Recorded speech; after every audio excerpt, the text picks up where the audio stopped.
صاحب كي حسنو أدنى صباح ساكا بشو أي ساقالتاي إيو صباح خميسيت صفك هراكو كينوكو على مساره هكذا إنسان كي ولي غابة ساخو صعب كانو كوتوني صاحب كي حسنو صومارد وحي تري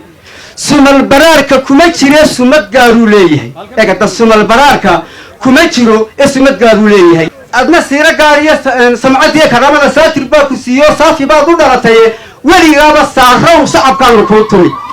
caaqil xasan yuusuf warmahaye ayaa si rasmiya uga mid noqday cuqaasha gobolka Gabiley kadib markii lagu caleemo saaray munaasabad ballaadhan oo lagu qabtay tuulada magaalo Qowdhan. caaqil xasan yuusuf warmahaye wuxuu ka mid ahaa odayaasha gobolka muddooyinkii dambe ku shaqayn jiray odayeynta iyo howlaha guurtinimo waxaana munaasabada caleemo saarkiisa ka soo qayb galay salaadiin cuqaal aqoon-yahan waxgarad siyaasiyiin iyo qaybaha kala duwan ee bulshada gobolka Gabiley isugu keenay xafladan qiimaha iyo qaayaha leh ee aan ku caleemo saarayno adeerkay xasan yuusuf warmahaye oo aan ku wareejinayo xilkii reerka xasan yuusuf warmahaye aniga marra adeer baan u ahay marra wuxuu ahaa saaxiibkayga koobaad gacantaydii midib waa intii aan xilka reerka hayay ninkii ila shaqaynayay buu ahaa maaha nin looga baqayo talada reerka ama arrimaha nin looga baqayo maa xasan waa nin talinayay waa nin talada yaqaana laakiin mid baan ku dardaarmaya oo la dardaarmaya beelweynta reexaad iyo reerkayga aan caaqilka u ahaan jirayba waxaan idinkula dardaarmayaa haddii aad bixisaan qaadhaanka caaqilku waa qaadhaan wey qaadhaanka reerka haddaad si fiican u bixisaan xasan wuxuu noqon doonaa hoggaanka guud ee gobolka Gabiley waxaan doonayaa inaan idhaahdo waxaad igu soo hagaagi doontaan insha allahu tacaala sidii hore ee gobolka markaan joogay dadka kamid ahaan baan ahaan doonaa hoggaanka dhaqan kula shaqayn doonaa culimadaydii baan kula shaqayn doonaa ganacsatadii baan kula shaqayn doonaa dhallinyarta oon marmar isku tiriya walow garhkuy caddaadina sidii baan ula shaqayn doonaa waxaad igu soo hagaagi doontaan inaan ku dadaali doono inaan ka shaqayn doono midnimada ummadda reer Gabiley iyo ummadda reer Somaliland iyo ummadda muslimiinta ah inaan ka shaqayn doono wixii aan awoodo horumarka ummadda reer Gabiley iyo ummadda reer Somaliland waxaan isbarbarbaadkiido aad igu soo hagaagi doontaan inta wanaagga jecel inta samaha jecel inta isku duubnida jecel inta danta dadka wadaad igu soo hagaagi doontaan duruufo badan baa kuna idinku xeeran aqilnimadu waa wax dhib badan waxaa laga yaabaa waxaa la iskugu imanayaa qofka wixii lagu lahaa unbaad keelada intaasaa laga yaaba in lagu ambaareeyo uqaasha wixii xaxeesho gaadhayna waa la qabnaay waxaan leeyahay maanta raalli ahaada yuusuf abu maxamed aadan yuusuf oo rabaax aad baan isanagu mahad celinayaa walow aan leeyahay wixii igu baneeyey culayskii saarnaabaa aniga maanta igu hadhayo haddaan igu bano culayska maan dareebeen laakiin intii uu shaqeeyey oo la shaqeeyna aad baan ugu mahad celinayaa waxaan rabaa inaan ku daro reerkani xeer buu leeyahay waxaan filayaa caaqilka afraad baan ahay la isma dhaxlo oo caaqilku markuu meesha ka tago amba uu dhinto lama dhaxlo anigana lay dhaxli maayo inankii uu caaqilnimo soo doonan maayo maalintaan garan waayana anna waan bannayn doonaa waddooyin baan leenahayoo labadaas sanaba caleemsaarka waxaan hor joogo waxaan lahaa si gaaban aad u baxsatid laakiin waxa markhaati maanta laydinka dhigay in laydin soo diray laakiin dariiq baanu leenahay kaasina waa xayraanu leenahay waa la socon doontaan ku ducaynayaado waxaan leeyahay horta afarta ilmaha bokor wax wadaad ahaa annagaa jira asalkiisa aan idinka warrame fiqa cabdallaha laydii sheegayaa fiqiyihigu dusha ka hayay weeyaan kitaabka fiqiyiga laydhaa ayuu dusha ka hayay weeyaan waanu ducaynaynaa annagu aad iyo aad baanu ugu ducaynaynaa marka ugu horraysa mar labaadka waxa weeye waxaa xil weyn baa lagu saalaa caaqil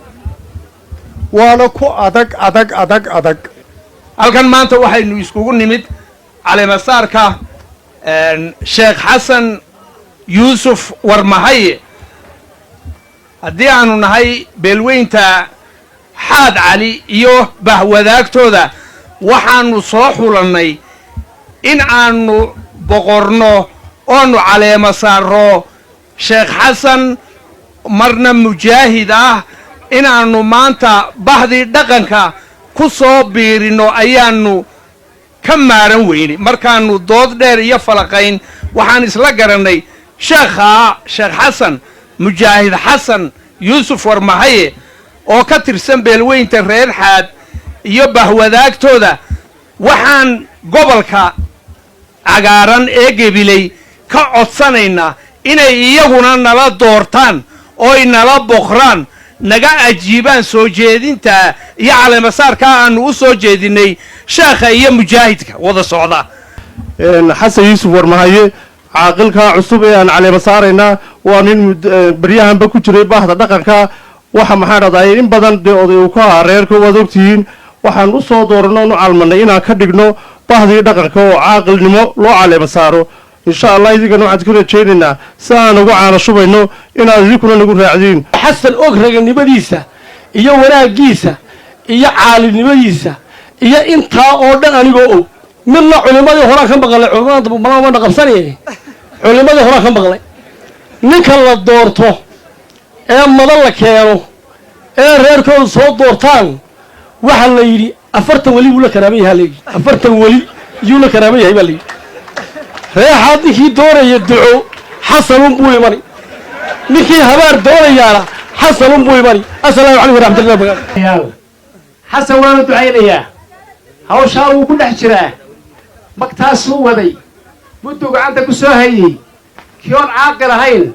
oo yuusuf ku wareejin iyo kioon yuusuf ka baxayba hawshaa wuu waday nin looga warwaraya ma aha nin ammaan u baahanna ma aha nin ilaahay lahaa doortay weeyi doorashaduna xagga allay ka timaadaa bini'aadmiguu ku dhawaaqaa un waxa weeye garabka keliyanu maanta haysanno ee rixaad cali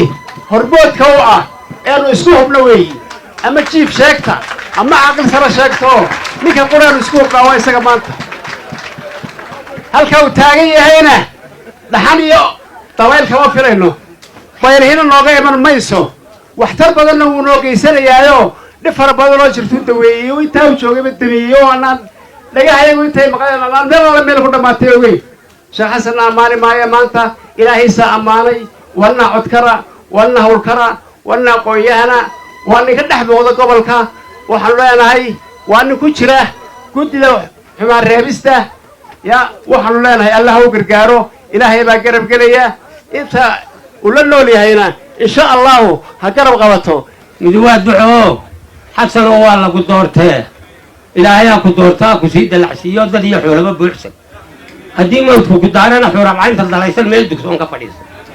taasi waa duco midna waa dardaaranoo xasanow caaqilnimada laguu doortay reeru hadal maahay cadaaladda u hadal meeshaad joogtaba cadaaladda ka hadal haddaad iska soo hor jeedaan iyo haddaad dhan ka wada jeedaan cadaaladda ka hadal leeyahay xasan anuu mid baan leeyahay ilaahay xilka ha kuu fududeeyo waayo maanta kuuguma horrayso wuxuu yidhi 60 jir waa lagu baaluqaa inaad ku barato madax dhaqmeedka hawshiisa iyo waxa haysta waad ka shaqaysay inaad ku barato maanta kuuguma horrayso siday ahaan jirtay unbay ahaanaysaa allaha kuu fududeeyo daba leeyahay maanta waan anugu ka hadlayaa saaxiibkay reerkaa maanta casuumadda fiican soo dhigay kollay muumin baa tihiina in alla intaa laydinku dardaaray caaqilkaasi uu u baahan yahay waad ku daraysaan waxaan doonayaa ilaahay xilkaa ku asturo ilaahay xilkaa ku asturo ilaahay wanaagga isagana muxubba khayr allah siiyo ducada ilaahay imkaan u aqbalo ilaahay intaynaas intay aamin nidhaahno waa la arkaya waa la aqbalaya allah ha u aqbalo sayse yidhaahdeen iyo intay ugu duceeyeenba waanu ugu ducaynaynaa xasan maanta nin lagu cusub oo maanta hogaamiye dhaqameednimada soo geliya maaha waa nin aad loogu qaali ah waxaase filayaa halkii maanta ay taagnayd kii noogu sii anbaqaadi lahaa ee wax badan nagu sii kordhin lahaa ayaan filayaa ilaahayna uga baryayaa caaqil xasan yuusuf warmahaye ilaahay baa karaameeyey markuu ka dhigay nin ahludiina ayaa ilaahay karaameeyey tan aynu ugu biirinaynaana waa tii bashariyada ee aynu u xil saaray ilaahay waxaan u weydiinayaa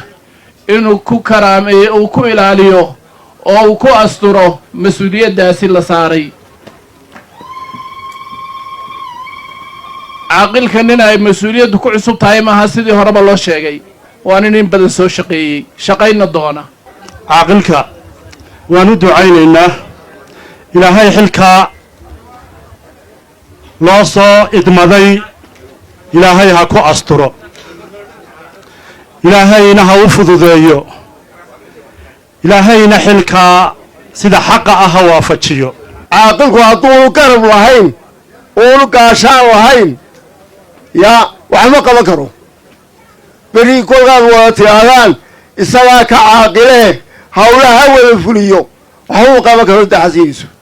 caaqilku waxma qaban karo laakiinse waa inu garab yeeshaa oo hawsha laga garabka ah waa darajadii saddexaad ee la siiyo mar waa mujaahid mar waa sheekh imikana waxay nagu daray caaqil allaha u barakeeyo horta khayr allaha siiyo aniguna waxaan leeyahay xasanow laba derajo horaad seetee labada midna gacanta ha ka qaadine kitaabka qur-aankaa ugu qiimo badane inoo hayo xaji waxaan u nimid xasan yuusuf warmahaye inaynu maanta ku aqoonsanno inuu yahay caaqilka guraya reerka magta ka guraya xasan wuxuu shaqaynayay muddaada in badan bana xasan waa calamasaarkii qabo dadka calaamadii intaa ayaa kaa maqanay waa iga daadu hayo maanta warkaasi shalay madaxa bay qabtay ii kaalay waxa weeyaan waa inta calaamaddaa inta kale uqaash ku leeyihiin maalinta keliya u dambayso farxadda horta waa maalinta wixii ka dambeeya uqaash waa naxdin gaari dhaca oo sidii miis ku jiro ka naxo waxaa ku jira iyo ku maxaa kuyaas jiray iyo wax dhintay ka naxo maalintaasa farxadda ugu dambaysa ka wada xasan kolkii hore suldaanna mu ahayn caaqilna mu ahayn sheekhna mu ahayne intaasba intay taqaanaba wuu yaqaanay oo culimadana wuu afyaqaanaa salaadiintana wuu afyaqaanaa reerahana wuu afyaqaanaa waxaan leeyahay nin marka horeba intaba yaqaanay oo halkii abiibkurey u dhigmo ayaad keenteene waanu idinka aqbalniman leh anigana waa saaxiibkay oo si gaara insha allahu tacaala ugu ducaynaya waxaan leeyahay xilkaa loo calama saaray reerkoo keliya caaqilo maaha culimada ayuu caaqilo yahay oo dadka o dhan buu caaqilo yahay tahay xasanow sijaaca geesiya oo sawdkaraa tahay saatir caaqil uu dooray oo saafiyaa tahay siraad baa ku guud sudhan sidii subax arooriyaad siraad baa ku guud sudhan sidii subax arooriyaad somalilan oo dhan ayaad ugu sarraysaa saxeexaaga mooye ku kale waanu soconayn caaqil koobsaday sifooyinka uu leeyahay qofka hoggaamiyihii kow horta waa nin mujaahid oo ka qayb gelay jihaadkii waddanka laba rajulun mutadayinun waa nin diin leh saddex waa nin mu'aamina oo aaminaad leh waxaan qirayaa 10kii sano ee u dambeeyey oo uu ahaa qasnajiga guud ee beelweynta reexaad waxaa la iskugu keeni jiray qaaraanka oo dhan 700 milyan ilaa 1 bilyan oo shilin baa xasan loo dhiibi jiray weli dhagahaygaasi may maqal 1,000 shilin oo xasan yuusuf ku dhinaaday nin maqlana inuu idinku jiro u malayn maayo horta xasan waa ninkaan caadiga ahayn ee sifooyinkaa hoggaaminta oo dhan runtii mutaystay nin maanta aanu aan dardaarayo runtii xasan maaha inuu ka dhuumanayay in badan waanu maqallo war bahasha anuma qaadi kare ma rabee wax si kalaan wax idinku qabanne iga daaya u lahaa laakiin haddana baahi baa keento waa laga maarmi waayey annaguna waxaan leenahay mas-uuliyadda allah kugu asturo waxaan leeyahay odayga halkaa maadaamaad keenteen war go-aamadiisa iyo kelmadiisa ha la qiimeeyo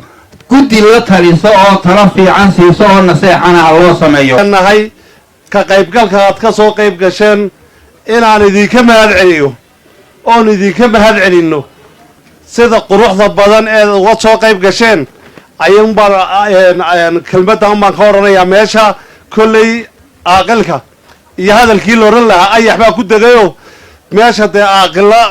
mawjada meesha ka soo baxo wixiiba waa la dhameeyey maalintaad xasan halkaas soo taagteen waxaad ugu tala gasheen inaad diintiinna ilaalisaan dhaqankiinnana ilaalisaan dadnimadiinnana aada xoojisaan isagana aada u abaalguddaan wanaaggii iyo xaqii uu ku lahaa dalkiisa iyo dadkiisaba xasan culays baa la duldhigay maanta waxaa laga dhigay caaqil waxaan leenahay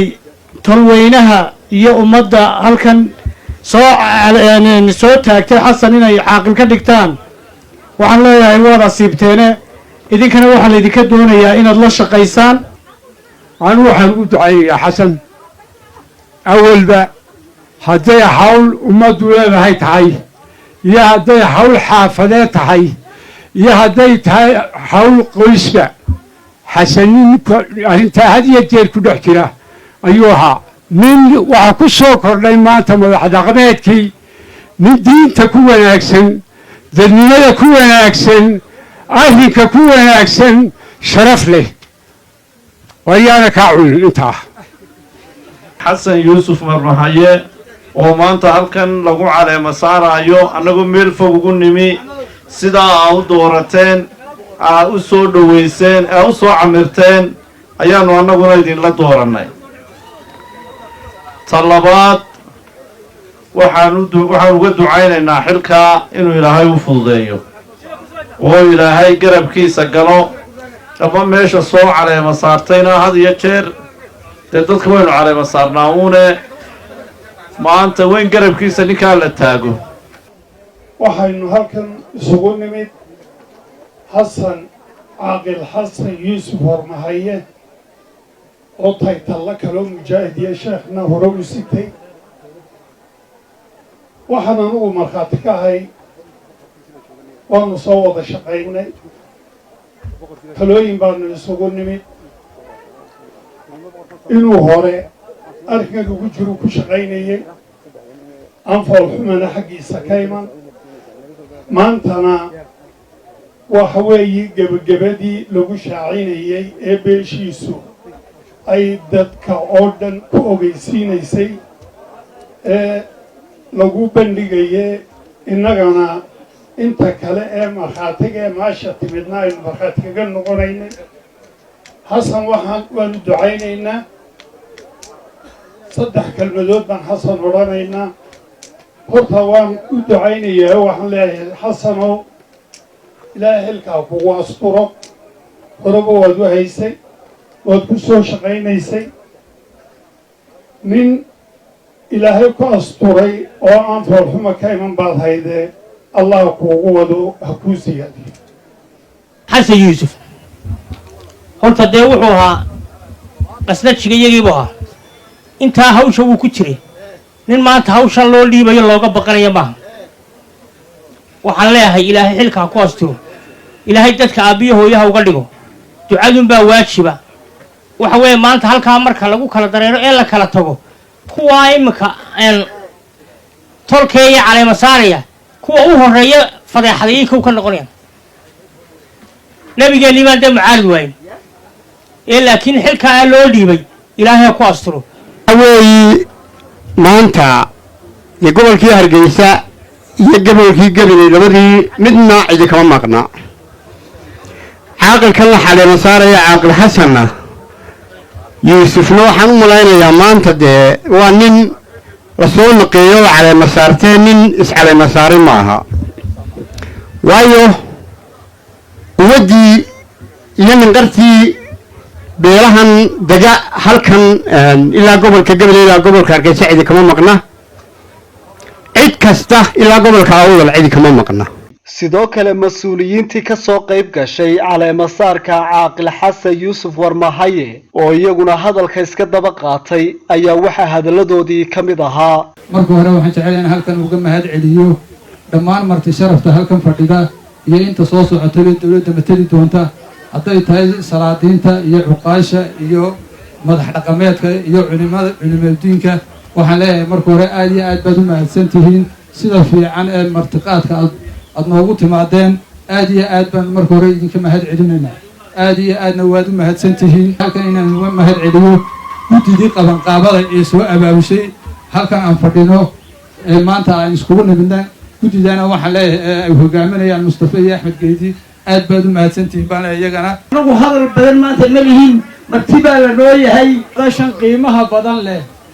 ee lagu caleema saarayo saaxiibkay iyo walaalkay xasan yuusuf warmahaye ee mas-uuliyadda lagu saarayo. ilaahay subxaanahu wa tacaalaa waxa uu maanta dusha u saaray saaxiibkay iyo walaalkay xasan mas-uuliyad culus oo weyn oo waxa weeye ninka loo doorto madax dhaqameedka loo doortaa waxa uu ka dhigan yahay uu hayaa mas-uuliyadda madaxweynaha madaxweyne ku-xigeenka wasiirada oo dhan waxaan leenahay xasan allaha kuu fududeeyo xilka mas-uuliyadda allaha kuu fududeeyo waxaan isku dardaarmaynaa dadkeena halkan yimidee maanta maadaama tahay munaasabad qaaliya xadhigga ilaahay inaynu qabsanno waxaan isku dardaarmaynaa bashar baan nahay waan dembaabaynaa waan gefaynaa inaan soo laabanno waxaan isku dardaarmaynaa inaan qoysaska hagaajinno reeraha hagaajinno waxaynu isku dardaarmaynaa in balwadaha aynu iska yarayno qaadka iyo sigaarka iyo wixii lamida ama aynu joojinno faraha ka qaadno waxaynu isku dardaarmaynaa ummaddeenna inaynu hagaajinno halkay iyo saaxiibkay iyo jaalkaygiina la caleema saarayo xasan yuusuf warmahaye caaqilka waxaan ka soo wada shaqaynay nabadgelyo waxaan ka soo wada shaqaynay abaaro waxaan ka soo wada shaqaynay waxqabad ummadeed runtuna way fiican tahay ninkaas oo in yaroo qallooca ku jira weli ma arag awoodda ilaahay sidaa awgeed waxaan dareemayey cidda dooratay iyo cidda calmatee tirin ninkaasi ha noqdo reerka caaqilkoodii inay taabteen maanta kurskii reerka taabteen caaqilka warbixintiisa inuu mujaahid ahaa inuu sheekh yahay inuu qof caaqila oo caqlila oo ilaahay karameeyey oo degan oo dadkiisa hayin kara uu yahay runtii waa waxaynu ku mahadnaqano ilaahay baa mahaddaas iskale qof noocaasa ina siiyey maantana xil noogu dhiibay waan ballan qaadanaa inaanu si wanaagsan ula shaqayn doono sida ugu fiican aanu u taageeri doono wax walba oo inoogu bahdaan aanu diyaar u nahay maantadan aanu ka qayb qaadanay xafladda lafteeda diyaarinteeda qurxinteedana aanu qayb ka lahayn waxaan maanta ku caana shubaynaa oo aan ku caleema saaraynaa caaqil xasan yuusuf warmahaye oo aan maanta kolley u baahnayn tacriif fara badan oo dadku ka dheragsan yihiin ammaan fara badanna waa loo jeediyey waan la qabnaa maanta laakiin ammaan badan maanta uma baahna wuxuu u baahan yahay ducuu u baahan yahay in ilaahay xilkaa ku asturo ayaan ilaahay subxaana wa tacaala u weydiinaynaa inaan idinka mahadnaqo sida quruxda badaneed uga soo qayb gasheen xafladdan u timaadeen uga soo qayb gasheen u soo ajiibteen waan ilaahay ilaahay idinka jiraaysiiyo waa duco walaalkeen aynu caleema saarayno inuu ugu sii ducaynayno in ilaahay xilka u fududeeyo xasan ammaantiisa iyo hadalkiisa horaa loo dhameeyey laakiin xasan dee muddo dheer doorashooyinkan iyo dimuquraadiyadda iskumaana barane dacwaddaanu ka soo wada shaqayn jirnay 1990kii taasi waa taha aqoontaan u leeyahay xasan marka hadda waxaan leeyahay ilaahay xilkaa kugu asturo dardaarankaa lagu siiyey iyo sidaa lagula hadlayna hadda waxa weeyaan awalba waad ku jirtay dhulkaa maanta aynu joogno ee hawdka ah ee aanay deera ka herdiyin markii la degayey guddoomiyihii odayaashii halkan deganaa buu dee ka mid ahaa caaqilna mu ahayn marka waxaan leeyahay xasan si wanaagsan baad maaragtay hawshaa loo asiibaye halkaa ha looga sii dhowaado hawshaasi ku ammaanan hawshii hore uu soo qabtayna lagu ammaanay waynu ku bogaadinaynaa waynu ugu ducaynaynaa maanta wuxuu inaga mudan yahay inaynu u ducayno in ilaahay xilkaa ku asturo in ilaahay xilkaa ku garab galo beesha soo xulatay ee soo calaami saartay ee hawshaa u garatay ee hoggaankeeda ka dhigatayna waxaan leenahay wax sid u ah oo sharaf u ah oo milgabo u ah xasan wuxuu rag kula garami karaa oo ula hortegi karaa oo runtii ugaashaanka ama u budhigi karaa sida aad u garab istaagtaan waa duco waan u ducaynaynaa caaqilka waanan hambalyaynaa ilaahayna subxaanahu wa tacaala waxaan u weydiinaynaa mas-uuliyadda culus ee uu shalayba hayey maanta shaabadnunbaa loogu dhufanayaa shalayba mas-uuliyaddan iyo tuka ballaadhan oonu ognahay oo laga markhaati furayba sheekh xasan uu hayey waa nin xilkasa oo ilaahay subxaanahu wa tacaala waafajiyey inuu dadkiisa u shaqeeyo oo isagu isdiro hadday halgankii noqotay ilaa maanta shaqada uu hayo oo dee ilaahay subxaanahu wa tacaala ha ku simee maanta shaabadunbaa loogu dhufanaya waxaanayna tusinaysa meeqaamkiisa iyo arrimaha uu ku jiriyo wanaagooda dee waa taa ilaa iminka la socdo ilaa iminka wafdigu waa kaa iska soo daba dhacaya markaa taa waxaan leenahay ilaahay ha u kadbo mas-uuliyaddana ilaahay ha ku sugo ha ku asturo waananu ku hambalyaynaa beesha intay geed hoostiis la tagtay soo tashatay ee tidhi yaa ina wadi karaya ma dardaaran bay leedahay caaqil xasan yuusuf warmahaye oo u caleema saaran beelweynta bagadiido abtiyaashay iyo agdheeraxaad ee beeshaxaad cali waxaan leeyahay abti ilaahay xilkaa kuu fududeeyo ooda sheegay inuu yahay midaan looga warwaraynin xilkaa aad u doorateen abtiyaal xilkaa aad u doorateen inaan looga warwarayn idinkana waxaan idinku dardaarayaa inaad ku garab gashaan oo hawsha aad u igmataan aad u fududaysaan saragaraad iyo ugaasaynta iyo suldaaniyo cuqaal iyo waxaa taliisu gootayay soomaalidii hore tiro laguma sugay waxaan leeyahay haddii eebba uu xukumo ninkan ay la doorteen waa laga hadlay runtii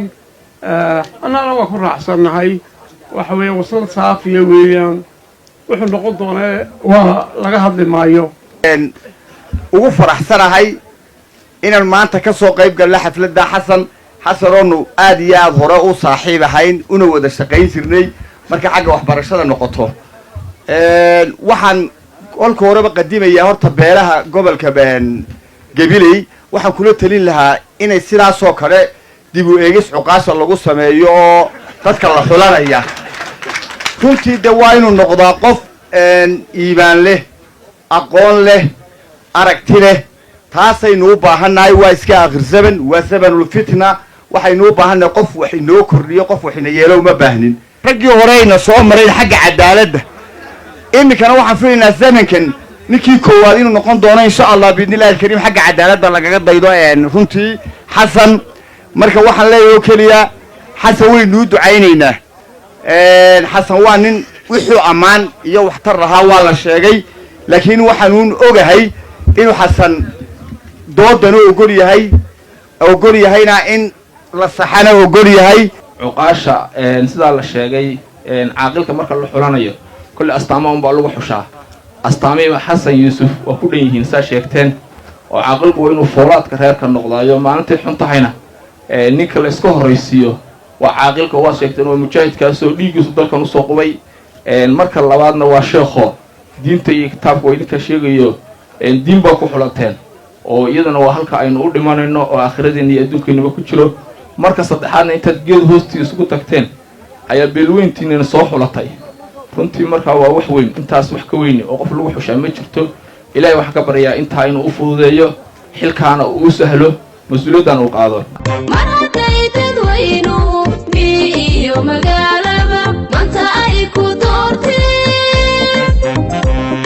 waa cabdirasaaq axmed hayaan ilka case